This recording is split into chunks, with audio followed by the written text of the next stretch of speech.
On to West Africa now. Nigeria's crude oil exports surged in the month of August, adding 189 billion naira, roughly $245 million, as the nation cashed in on a global wave of soaring oil prices.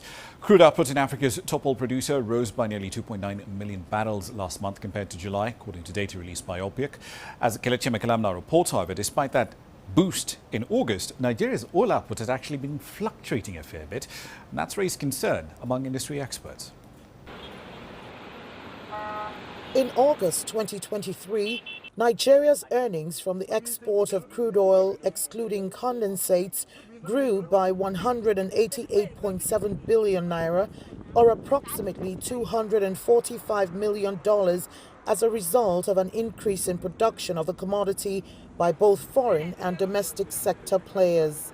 This financial windfall rides on the coattails of the surging global oil prices.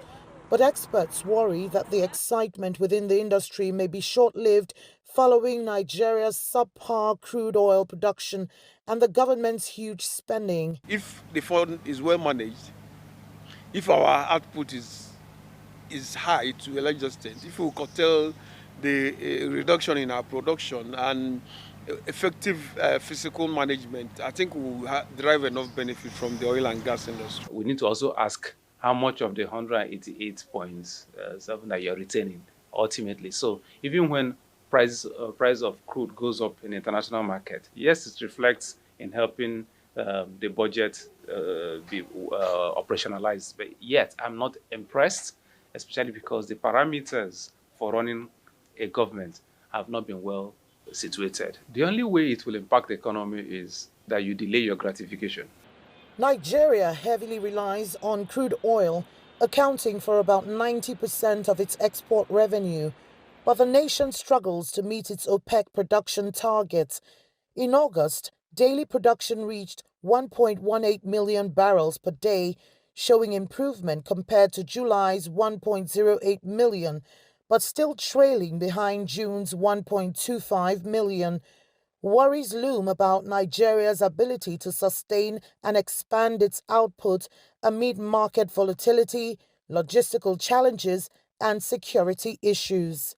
Investors have not really gained that level of confidence because of the inconsistent bureaucracy. So you need to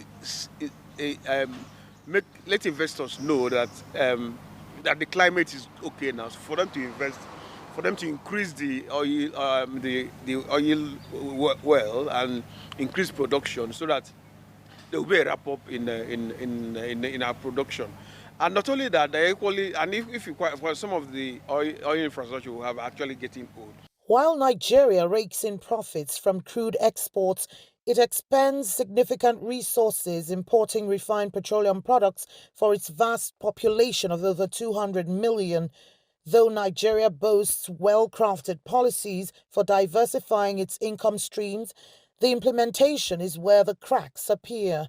As the gap between the dollar and the naira widens, experts attribute this challenge to the nation's reliance on imported refined products. As long as we're not refining our own crude, those who refine their crude will fix their own prices. And if the exchange rate of naira to the dollar keeps expanding and the gulf keeps widening, we're going to keep having a challenge using so much naira to chase a few dollars. Investments in Nigeria's oil sector have been sluggish, hampered by oil theft, security concerns, and currency fluctuations that have dented production capacity. Stakeholders are clamoring for an environment that beckons investors, catalyzes production growth, strengthens foreign exchange revenue, and adds value to the economy. Kelechi Mekalam, CGTN Abuja, Nigeria.